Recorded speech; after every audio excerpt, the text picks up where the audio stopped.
So Chris, it's wonderful to be here. Yes. Just, remind me, you are the Professor of Climate Science at University College London. Correct. And the former Director of the British Science Museum in Kensington in London. Yes. So we're just at this, we're a day following the launch of this massive climate science report from the world's climate sort of, or body of leading climate scientists, is that right? Yes, very much so. The top climate scientists of the world, called the Intergovernmental Panel on Climate Change, and they're charged with advising the governments of the world on the current state of knowledge about climate change, where it's heading, and what we need to do about it. So this is the world's climate science, and reviewing thousands upon thousands of scientific reports and findings to come up with what's actually happening. Absolutely, and it's a very open and transparent process. People have had the opportunity to put in comments and queries. There have been an enormous number of those, many tens of thousands.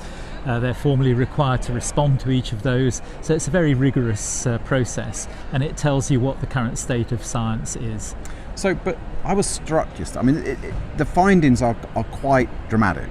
I mean, 10, 12 years to halve emissions or face catastrophic climate change. Yet sitting on my train yesterday morning, I can tell you by just observing people's conversations, looking over their shoulder at what they were looking at on their phone or what they were reading, I think most people in my train carriage were oblivious. Yes, I think, and in a way that's completely understandable. I mean, people have to put bread on the table, they've got their own personal worries. There's a lot of understanding in the psychology community and behavioural science community that people find it difficult to handle the kind of overload of information that we're receiving. And if the messages are worrying, causing anxiety or feelings particularly of helplessness, then people will tend to shut down and just busy themselves with their day-to-day affairs. They may recognise that it's a problem, but they haven't got much spare. They've got a finite pool of worry, so they haven't got much capacity to spend thinking about it. But this is, how you communicate science, as well as being a scientist, I think you've developed a real passion for how to communicate the science beyond the scientific community. So, and probably from your role as Director of the Science Museum? There were insights there, yes, because you ask yourself the question, the Science Museum is a venue, so the question you have to ask yourself is, well, why do people come? What are they looking for? How do you engage them with objects that weren't designed to be put on display, so they're not necessarily beautiful like a painting or a sculpture. They may have performed a function that is no longer relevant to the modern world. How do you engage them with it? What are they looking for? And so that gets you into understanding that you need to tap into the emotions of curiosity, interest, inspiration, feeling of hope, and of course the way that scientists deliver science to publics is a sort of watered down way of the way they deliver science to their colleagues and their students, which is to deliver facts and evidence in a very unemotional way. And yet you need to tell stories, you need to connect with people's emotions. In particular, you need to make them feel that they have some agency, some way to deal with these something issues. They can do about it. And exactly. I'm embarrassed to admit it, but I tend to like a lot of these apocalyptic films and TV series like The Walking Dead. Yes. And a common theme in most of those is, at the beginning, there's news about people falling sick and riots, and you see people do not really face what's coming until literally the zombies are stumbling down the street.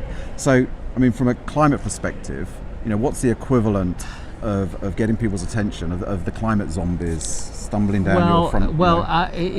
Interestingly, you would have thought that when people are affected by events which are clearly connected with climate, that they would begin to take the general issue more seriously.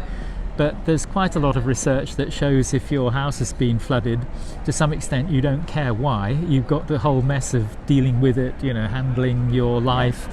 And so it's not at all clear what the tipping point will be, other than a general feeling amongst society when you get opinion leaders of all stripes, religious leaders, politicians and others, all telling the same story continuously so that it becomes part of your day-to-day life, then I think you'll see the shift. But do you think, I interviewed and had a conversation with Professor Michael Mann recently, and he really felt that this summer of 2018 was a kind of Yes. tipping point in consciousness, captured people's imaginations? I think it did, because it became a running story in the media. Obviously, the media play a big mediating role in this. If it's not news, then it doesn't get covered. So this kind of slow burning, what we call slow violence of climate change, is something that we're psychologically not well tuned into at all. We live in the moment. We have very, very strong reactions to immediate danger, and we have very muted reactions to long distant danger.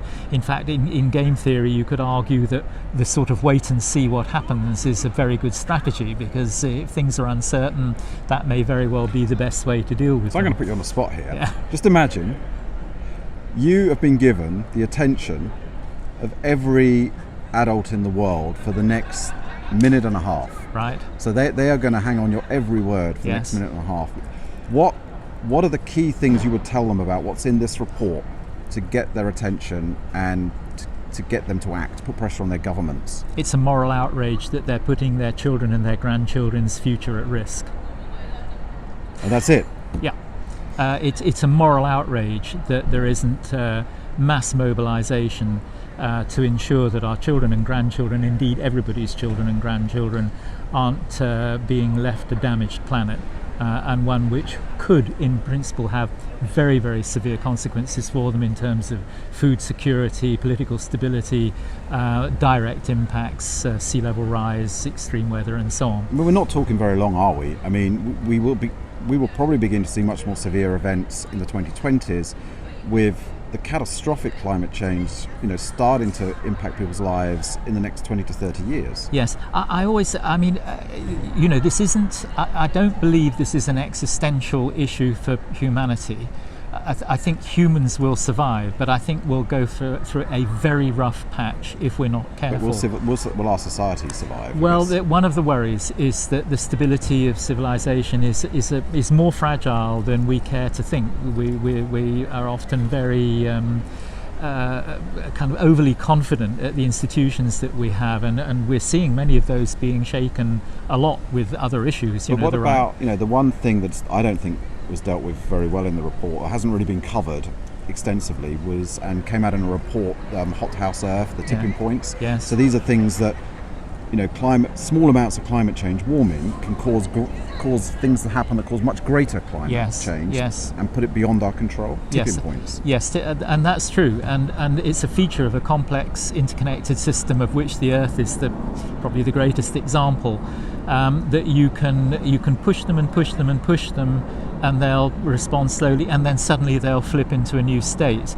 And one of the things that people don't really appreciate is how extraordinarily stable the climate system has been for the last 10,000 years. We don't really understand why, but there's a strong argument that we were able to develop agriculture and then cities and civilizations and then the modern world because of the stability of the climate system, which has allowed us to feed fairly reasonably 7 billion people and achieve, at least for the majority, although not all of those, a pretty amazing. And we're potentially going to kick the whole thing out of kilter. If we kick it into an unstable mode, and we know that during the last ice age, for example, there were sudden climate shifts in tens of years or less, of 5 to 10 degrees, which would be absolutely devastating to the infrastructure that we've built, our railways and our food supply systems and our agriculture and so on.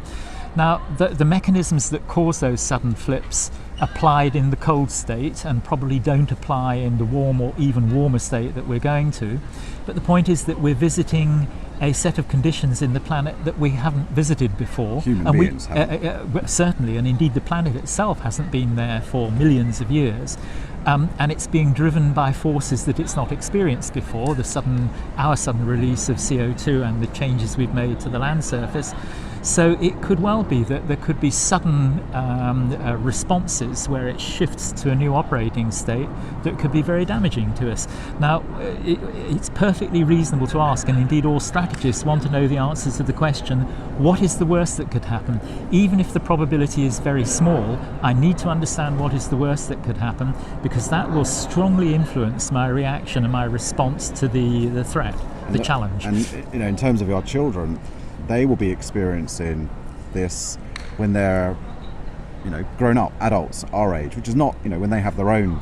Yes, well, I wrote a play with a playwright and performed it, and it's called 2071, and that was chosen, the date was chosen because my eldest granddaughter will be the age that I was when I wrote the play in 2071.